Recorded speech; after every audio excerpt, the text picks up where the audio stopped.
Does your student have a Bunsen burner or a robot in his or her room? We're dishing up the deets on the magnet program at Wheeler in this episode of The Inside Scoop. Hey, and welcome back to The Inside Scoop. I'm David Owen. We appreciate the kind words and feedback that you've given us on the podcast, and we can see that you've been sharing these episodes with your friends. We strive to provide you, the parent or student, with helpful information here, so be sure you let others in on what we have to offer. You might find that they really appreciate it.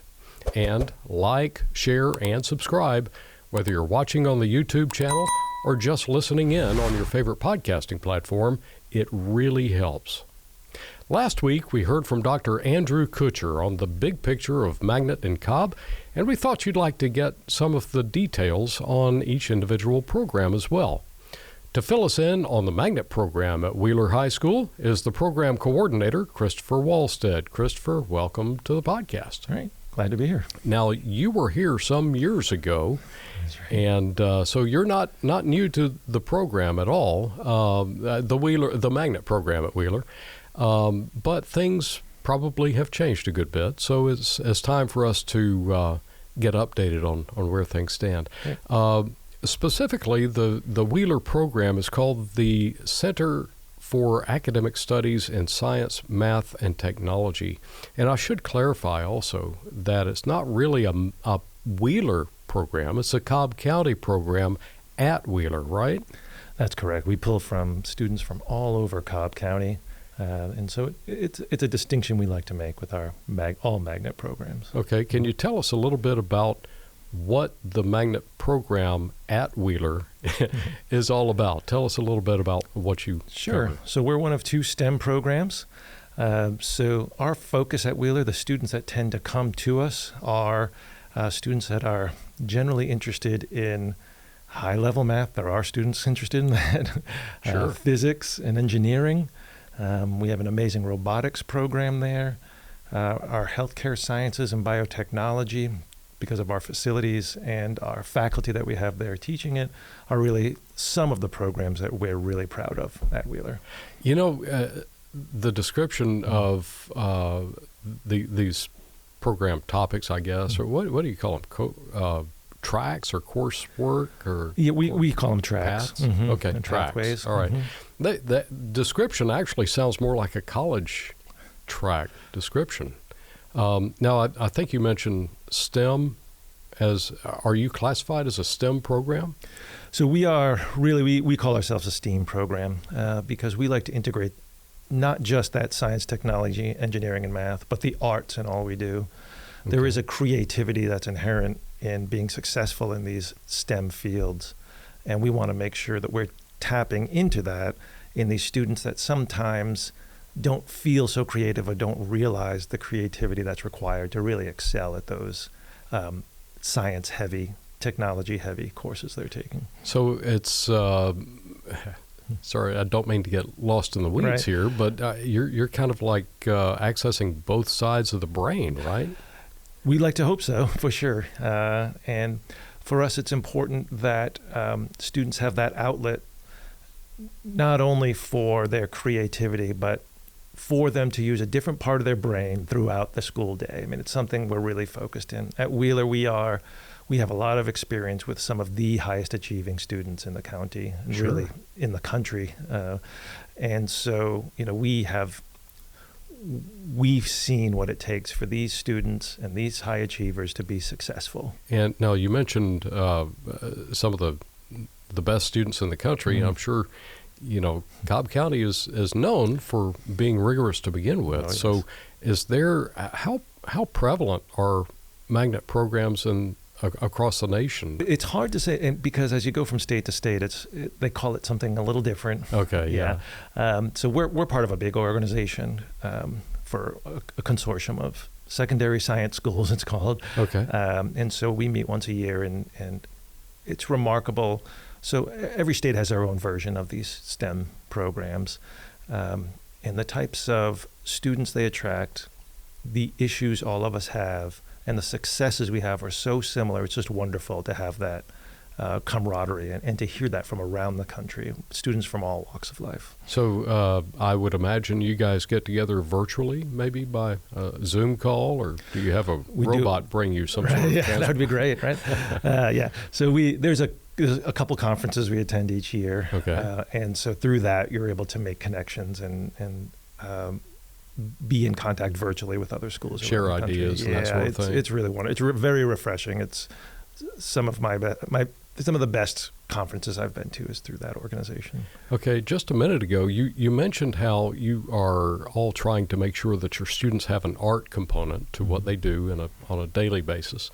And I could totally see, if you're a computer programmer, you got to be creative at how you make something happen. Sure.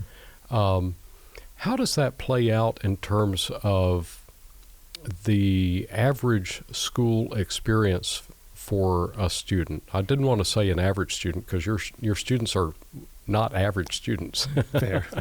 But do they get to do things like participate in band or play football or any of those things, extracurricular things? Yeah, and this model that Cobb has put in place far before I became coordinator here is really interesting. So we call it a school within a school model. So we are a program. So at Wheeler, for example, we're 515 students within a large 2,500 student high school. So that experiences at Wheeler High School are open to all magnet students.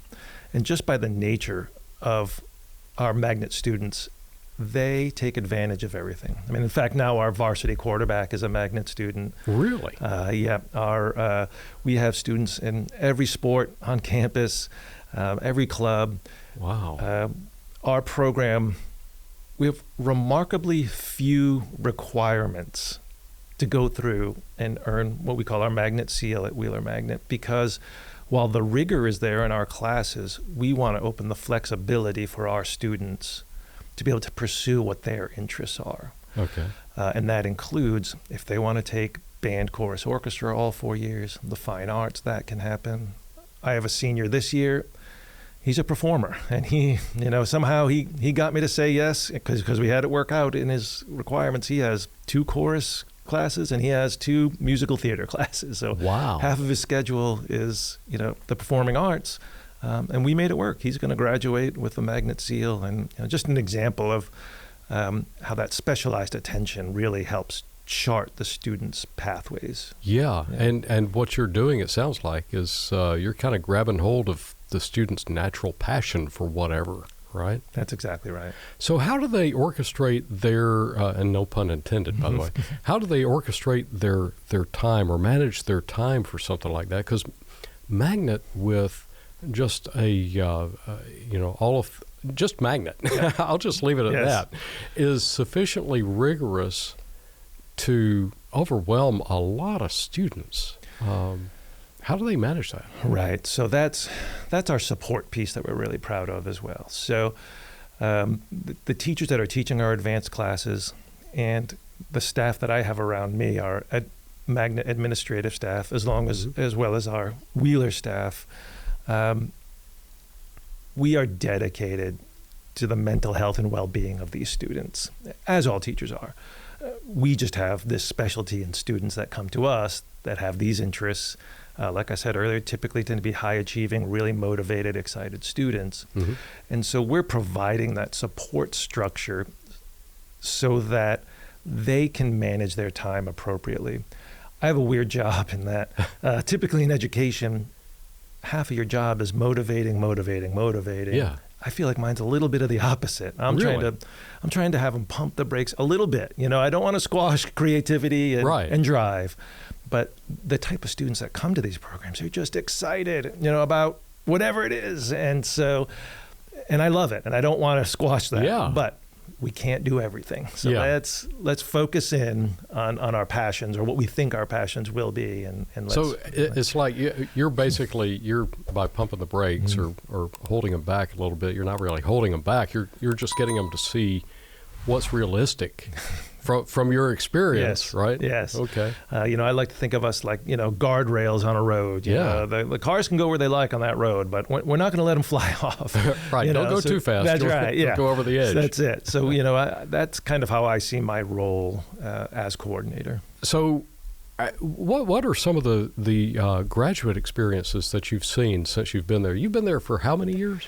So this is my 6th year as coordinator, and I've been there as a teacher through the Magnet program now for 14 years. So Wow, I've had quite okay. a bit of experience Yeah. there. Our students go on to just amazing things.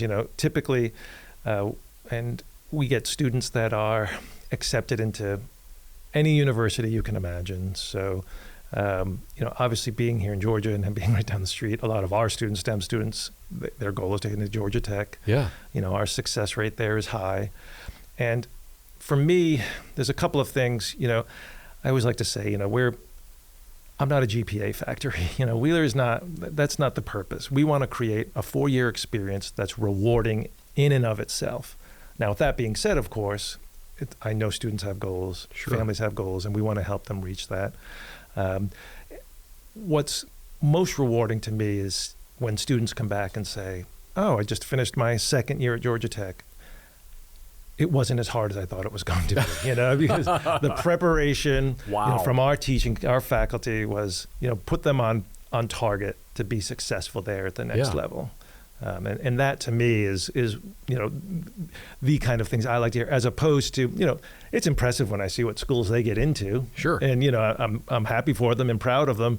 But when I hear stories like that, and just their community service and their commitment to serve, and all of that is really important, and making them just well-rounded, well-adjusted, Yeah, people. I that's was really- about to ask you that. Yeah. I mean, it seems to me that a lot of magnet students very easily could just throw the work at them, call it rigorous, and you're done. But it sounds to me like your program is focused on the student as opposed to the stats, right? That's it. Because to be perfectly honest, our stats are pretty impressive, Sure. and I can roll those out, every presentation I make, but that's not the atmosphere I like to create. And me nor the faculty and other administrative staff there, we're on the same page as far as that goes. Okay. Yeah.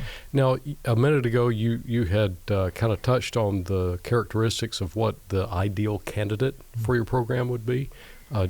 Can you touch on those very briefly, and then tell us what a listening parent or student, for that matter, might need to do as the next step if they're convinced by your presentation Right, today? sure, yeah. So our students, an ideal student is hard to say. I can tell you what we look at, as students come in. Mhm. What's tricky is math for us, number one. We have a rigorous math program, and for a lot of students, it's just not their strength. So we accept students at all levels of math. There is no minimum math needed, and we get them all to calculus by 11th grade. But some are just, it's just not for them. So we like to look at those math grades and math standardized test scores and make Mhm. sure that they're going to be comfortable there. I'm not a gatekeeper to some kind of, secret to success. I just want to make sure the students are going to be set up to be successful there. I think the most important thing is excitement and passion about being in a STEM program. Uh-huh. And that's got to come intrinsically. We have a lot of students that kind of get pushed into it, which is understandable, and they're only 13 years old, and the parents have a large say, and I understand that. And they don't necessarily know what they want. in Absolutely, life. and that's totally natural, and that's fine.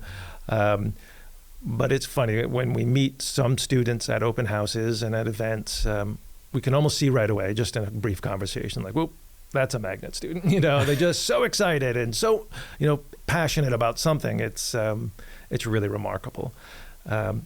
So the second part of that, in order to become part of our magnet program, there is that application process. Mhm. And throughout the county, we have quite a few applicants. And so we have 5 what we call our academic magnets in the county, and we all share one application portal. So parents and students need to get on there and start an application. That opens October 1st. and we have a very hard deadline of December 1st. We do not accept late applications. Okay. Students can apply for more than one program through that portal and be accepted to multiple programs through that portal as well. But that's not an obligation, according to what Andrew was telling us. That's exactly right. You can pick and choose from the ones that you've been accepted to. Right? Yeah, like I tell the kids, we're not holding you hostage here. We're just trying to provide an opportunity if this is for you, and it's not for everybody, and it doesn't hurt my feelings that it's not for everybody. We're just, we're in the business of providing good quality education for those that it's suited for. And that are interested in that. And that's what we strive to do every day. So one thing I just realized is that a lot of the parents and students that are looking at your program might also be looking at Kennesaw Mountain's program. So what distinctions can you draw between the two? Of course, without necessarily throwing shade on Kennesaw Mountain. No, I love that. They're both great programs, but obviously they got to make a decision. And transportation can get them either school by bus. So really it comes down to what you offer. So can you elaborate on that distinction? Yeah, absolutely. And that's one of the most common questions I get, certainly. Really? Yeah, because we have 2 STEM programs in the county. So, how do we choose between the two? Mm-hmm. I think there's 2 things that are important. Looking at the programs they offer. So if the student does have a passion, so for example at Wheeler, we have pathways that other schools just don't have just because of our facilities and staff that we have there. Mm-hmm. So we have these advanced chemistry pathways all the way up through organic chemistry too. Advanced physics, we partner with a Lockheed Martin engineer that comes over and helps teach a class, volunteer, adjunct really teacher in an aerospace engineering class in high school, which is kind of an unusual thing. Yeah. We have a fantastic robotics group. And so we not only have that as a class you can take for a credit, we have a wonderful robotics club. And in fact, 2 years ago, they just converted our old auditorium into their robotics workshop. So we're talking about a space. And it's funny, when I started giving presentations this time around, I texted the engineering teacher. I'm like, can you give me a rough estimate on the square footage of that old auditorium? And he got back to me and said, 2,794 square feet is my best guess. And I'm like, well, this is the most engineering answer right. I could have received. I would say about 3,000 square feet. But, we're talking an old auditorium. And he's an engineer. That's right. That's yes, what they do. That's exactly right. But, and it's one of our most well-attended clubs in the school, and they have fabulous success at competitions, and something we're really proud of. Yeah, I think we've maybe even seen, and correct me if I'm wrong here, but seen a club or 2 come through with awards being presented, or at least congratulations by the school board. Absolutely. Here. Yeah, they made it to the World Championships last year, and it was a really impressive showing, and that's 2 years in a row that they've made it, qualifying there. So we're really proud of it. For the parents or students who want to apply, you've got a website, but that'll be a link that we drop in the show notes. Great. Right? So, folks, if you are interested in seeing that link and maybe applying, just go to the cobbk12.org homepage for the school district, and you'll see a little icon, a podcast icon, up by the search field. Just click on that. You'll see this podcast, and just click on show notes, and it'll take you to all the information that you would ever want to know about and be able to have at your fingertips. Christopher, thank you so much for coming in. I know it's a very busy time of year, but I think the folks who are listening or watching are getting a lot out of what you've had to say. Yeah, thank you. So we'll continue learning more about the magnet programs over the next few weeks, releasing a new audio podcast midday each Wednesday, followed by the video version on YouTube shortly thereafter. That would be at The Real Cobb Schools on YouTube. And make sure that you subscribe and turn on notifications so you don't miss out when the next episode is released. Thanks again for listening to this edition of The Inside Scoop, a podcast produced by the Cobb County School District.